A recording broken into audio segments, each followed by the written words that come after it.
Hello and welcome to my channel. শুভ মহালয়ার অনেক অনেক অভিনন্দন এবং শুভেচ্ছা জানিয়ে আজকের ভিডিও শুরু করতে চলেছি। পিতৃপক্ষের অবসান ঘটিয়ে অবশেষে মাতৃপক্ষের সূচনা হলো। আজকে হলো মহালয়া 2024-এর, আর এই মহালয়ার শুভক্ষণেই আজকে আর এক দেবীর মন্দিরে চলে এসেছি। আর আমার পিছনে স্কাইওয়াক দেখে বুঝতেই পারছো, হ্যাঁ, আমরা দক্ষিণেশ্বরের ভবতারিণী মাকে দর্শন করতে চলেছি, আর সেই সাথে দক্ষিণেশ্বর মন্দিরটা তোমাদের ঘুরে দেখাতে চলেছি। তো আমার সাথে পুরো ভিডিওটা দেখতে থাকো, একটু স্কিপ না করে। আর এখন দেখে নাও কিভাবে আমরা এই দক্ষিণেশ্বর মন্দিরে এসে পৌঁছতে পারি। দক্ষিণেশ্বরে পৌঁছতে গেলে ব্লু লাইনের মেট্রো ধরে দক্ষিণেশ্বর স্টেশনে নামতে হবে যদি মেট্রো করে আসতে চাও। ট্রেনে করে যদি আসতে চাও তাহলে শিয়ালদা ডানকুনি লাইনের যে কোনো ট্রেন ধরে দক্ষিণেশ্বর স্টেশনে নামতে হবে। আর যদি হাওড়া থেকে আসতে চাও তাহলে হাওড়া ব্যান্ডেল মেন লাইনের যে কোনো ট্রেন ধরে পৌঁছতে হবে বালি স্টেশনে। বালি থেকে অটো পাওয়া যায়, আবার বাসও পাওয়া যায়, যে কোনো একটা ধরে নিয়ে পৌঁছতে হবে দক্ষিণেশ্বর মন্দিরে।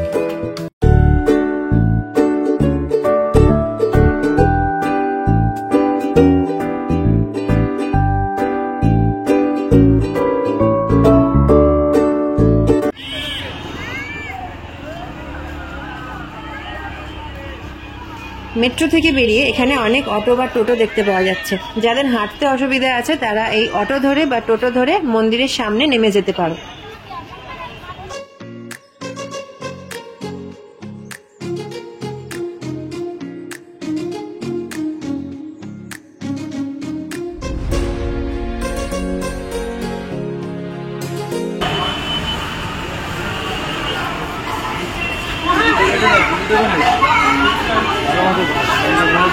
কত করে দাদা পুজো দেওয়ার ডালা এখান থেকে শুরু? 20, 30, 50, 100 যেরকম ইচ্ছা। আচ্ছা, আর মন্দিরে পুজো দেওয়ার সিস্টেমটা কিরকম? আমরা গিয়ে মানে পুজোর ডালা নিয়ে যাবো, মানে পান্ডার কোনো সিস্টেম আছে? নিজেরা দিতে পারি। আর এই দোকানটা কখন থেকে কখন খোলা থাকে? সকাল 6টা থেকে 12টা, আবার 3টে থেকে 6টা। 3টে থেকে 6টা পর্যন্ত। ঠিক আছে, আমাকে তাহলে একটা ডালি দিয়ে দাও। আমরা একটা 50 টাকার ডালা কিনে নিয়েছি, তো এটা দিয়ে আমরা পুজো দেবো আজকে ঠাকুরকে। আর এখন আমরা এগোচ্ছি, দেখতে পাচ্ছ এখানে কত দোকান আছে, তোমরা চাইলে এখানে পুজোর ডালা কিনে নিতে পারো। স্কাইওয়াক দিয়ে হেঁটে আসার পরে এরকম মেন গেটটা দেখা যাবে, আর এই মেন গেট দিয়ে সোজা এগিয়ে যেতে যেতেই দক্ষিণেশ্বরের মূল মন্দির দেখা যাবে।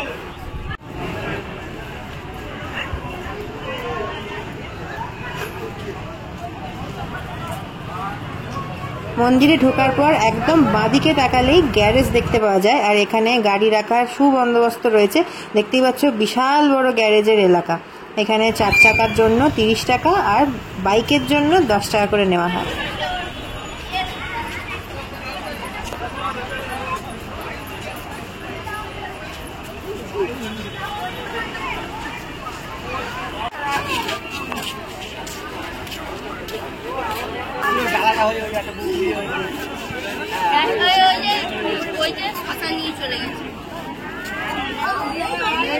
দক্ষিণেশ্বরের মূল মন্দিরে প্রবেশ করার আগে ব্যাগ, জুতো, মোবাইল সবকিছু জমা রেখে যেতে হয়। সোজা রাস্তা দিয়ে ঢুকে এসেছি, এই যে একদম বাঁদিকে দেখতে পাচ্ছ, এখানেই জুতো আর মোবাইল রাখা যাবে। আর জুতো রাখার জন্য 3 টাকা করে নেওয়া হয়, মোবাইল রাখার জন্য 3 টাকা করে নেওয়া হয়। মন্দিরে যারা পুজো দিতে চাও না তারা বাইরে ঘুরতে পারো, কিন্তু যদি পুজো দিতে চাও তাহলে খালি পায়ে জুতো রেখে ভেতরে যেতে হবে। ভিতরে ছবি তোলা বা ভিডিও করা কোনোভাবেই অ্যালাউড নয়। মন্দিরে প্রবেশের পথ এবং বাইরে আসার পথ দুটো আলাদা। দেখতেই পাচ্ছ এইটা হচ্ছে বাইরে বেরোনোর রাস্তা।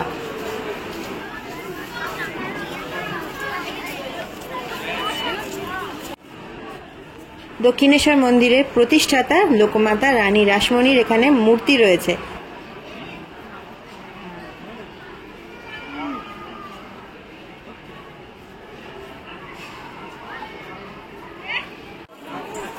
ঠাকুর শ্রীরামকৃষ্ণ সংক্রান্ত যদি বই তোমরা কিনতে চাও তাহলে এই পাঠাগার বা লাইব্রেরির মধ্যে তোমরা গিয়ে কিনে নিতে পারো।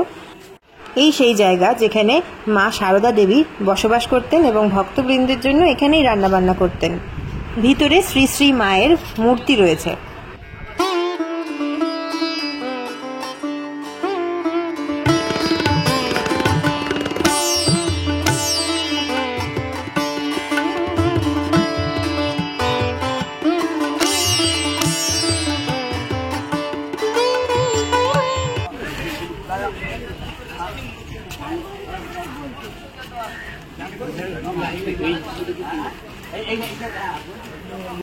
এখানে আমরা 6টি শিব মন্দির দেখতে পাচ্ছি পিছনের অংশটা, আর এটাই ভালোভাবে দেখতে গেলে মূল মন্দিরে প্রবেশ করতে হবে, সেখানে দ্বাদশ শিব মন্দির দেখতে পাওয়া যাবে। এই ঘরটিতেই বসবাস করতেন শ্রীরামকৃষ্ণ পরমহংসদেব। ওনার ব্যবহৃত খাটও এখানে সংরক্ষিত করে রাখা আছে, নিয়মিত পুজো করা হয়। কিন্তু কিছু বছর আগেও এই ঘরটিতে ঢুকতে দেওয়া হতো ভক্তদের, কিন্তু এখন ভেতরে ঢুকতে দেওয়া হয় না, তারা বাইরে বসেই আরাধনা করেন।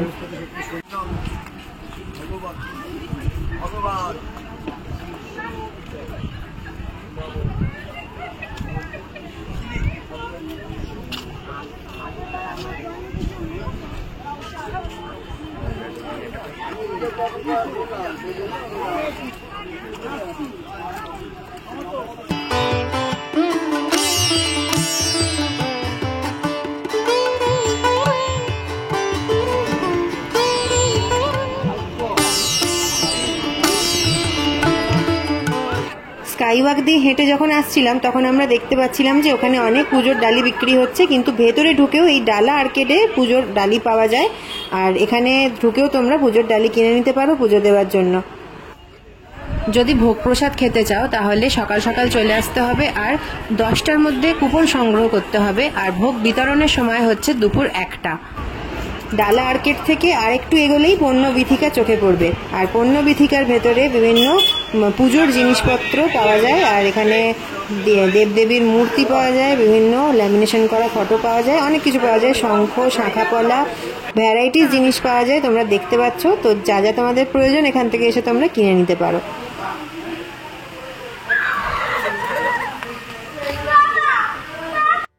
দক্ষিণেশ্বরের মা ভবতারিণী অত্যন্ত জাগ্রত বলে ভক্তরা মনে করেন। দূর দূরান্ত থেকে দর্শনার্থীরা বিভিন্ন সময় এসে থাকেন দক্ষিণেশ্বর মন্দিরে। এই মন্দিরকে ঘিরে বহু অলৌকিক কাহিনী রয়েছে। ঠাকুর শ্রীরামকৃষ্ণ পরমহংসদেবের চরণ স্পর্শ এখানকার প্রতিটি ধূলিকণায় মিশে রয়েছে।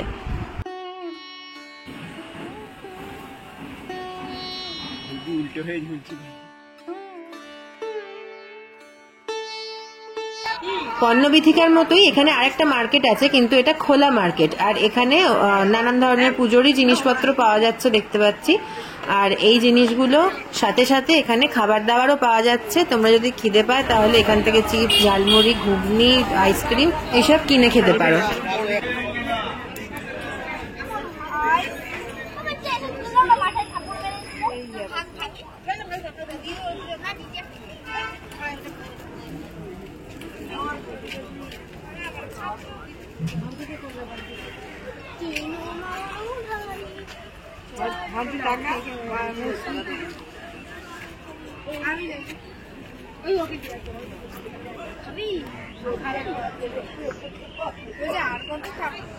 এই যে পুকুরটা, এই পুকুরের ওপারেই পঞ্চমন্ডির আসন আর পঞ্চবটি দুটোই আছে, কিন্তু এখন ওখানে যেতে দেওয়া হচ্ছে না। এখন ওই জায়গাটা পুরোটা বন্ধ। ওখানে কেন যেতে দেওয়া হচ্ছে না আমি খোঁজ নিচ্ছিলাম, তো জানতে পারলাম করোনার পর থেকে, মানে 2020 পর থেকে ওই জায়গাটা বন্ধ রয়েছে, আর ওইখানটা কোনোভাবেই যেতে দেওয়া হয় না। কিন্তু 1 জানুয়ারির দিন এবছর খোলা ছিল, ওখানে লোকজন যেতে পেরেছে, আর আগের বছর ছট পুজোর সময় ওটা খোলা হয়েছিল।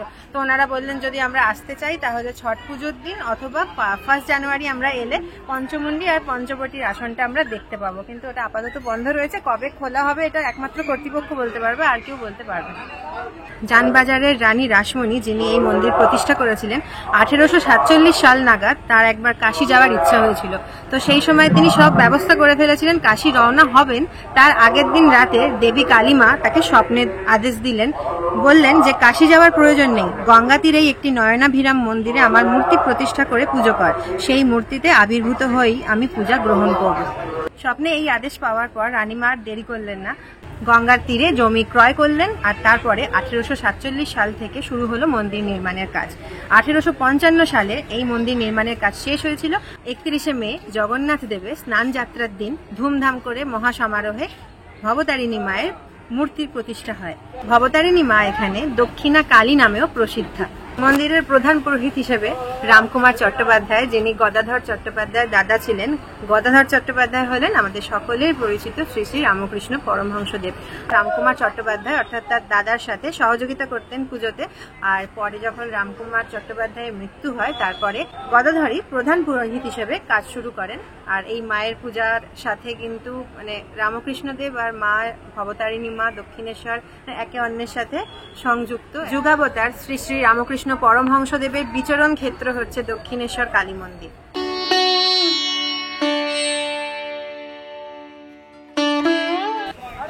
আগে যে ছোট ছোট কচুরির দোকানগুলো ছিল সেগুলো এখন আর নেই, সে জায়গায় ভোজনালয়, ফুড প্লাজা করে দেওয়া হয়েছে।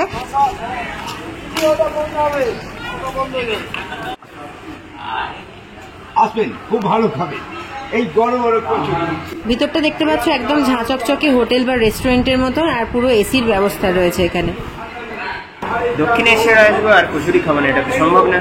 তাই জন্য আমরা এখন কচুরির দোকানে ঢুকে পড়েছি। আর আগে যেগুলো কচুরির দোকান ওইদিকে ছিল, এখন সেটা শিফট হয়ে এখানে ফুড প্লাজায়, মনে ফুড প্লাজা নাম দিয়েছে না, ভোজনালয়। এখন ভোজনালয় হয়ে গেছে, সেই তার মধ্যে সমস্ত দোকানগুলো রয়েছে। তো আপনারা সবাই আসবেন ভোজনালয়ে। দক্ষিণেশ্বরে যে হিঙের কচুরি খায় না এমন মনে হয় মানুষ নেই, তো আপনারাও আসবেন এখানে খেতে। আমরা অর্ডার দিয়েছি, বলতে বলতে আমাদের অর্ডার চলে এসেছে। দেখুন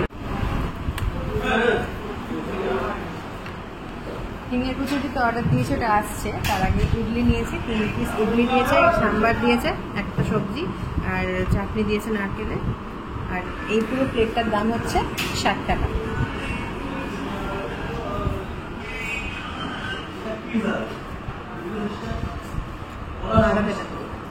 ইডলির তো কোনো ইটসেলফ স্বাদ হয় না, সাম্বারে ডুবিয়ে খেতে দারুণ লাগে। বলতে বলতে আমাদের কচুরিও দিয়ে গেছে প্লেটে। 4 পিস বড় বড় সাইজের কচুরি, সাথে ছোলার ডাল আছে, আর সেই সাথে তেঁতুলের চাটনি আছে। আর এই পুরো প্লেটটার দাম হচ্ছে 50 টাকা। ডাল বা ইডলির জন্য সাম্বার চাইলে ওটারা আবার দেবেন। দক্ষিণেশ্বর মন্দির থেকে আমরা এখন বেরোচ্ছি।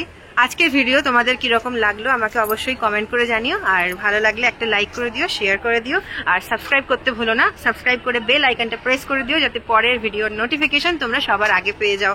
দেখা হচ্ছে পরের ভিডিওতে, ততদিন ভালো থেকো, টাটা।